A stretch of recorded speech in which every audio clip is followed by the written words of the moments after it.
Hello there and welcome to Soup Quickie, where I take you around the world in few minutes. I am Sarah Oswanta. Let's begin in Nigeria, where the country's refineries could be getting another chance. This is as President Bola Ahmed Tinubu says the administration will revive moribund refineries across the country. But he says this time, success will be measured by productivity, not simply by restarting facilities and celebrating the activity. Why exactly does this matter? A working local refining system could reduce Nigeria's dependence on imported fuel, save foreign exchange, and make domestic fuel supply more stable. The real test is whether these refineries can actually produce consistently and efficiently. Still in Nigeria, where banks are spending more money on publicity. Deposit money banks increased spending on advertising, promotions, and corporate gifts by 5.35%, reaching 76.54 billion naira in the first quarter of 2026. The increase shows how competitive Nigerian banking system has become, especially as banks fight for customers in an increasingly digital financial market. But it also raises a simple question: how much of this spending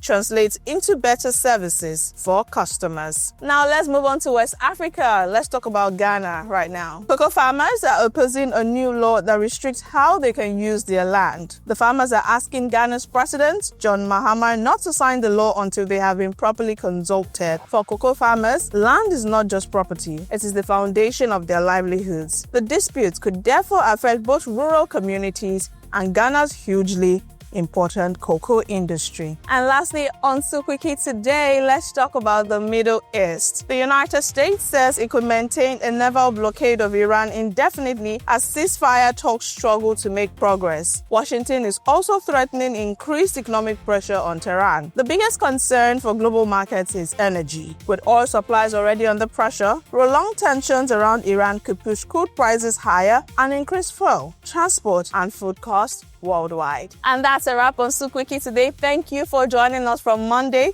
through to Friday. We love and appreciate you. Do not forget to follow us across all of our social media platforms at Soup Digital. I am Sarah Oswanta. Have a fantastic weekend ahead.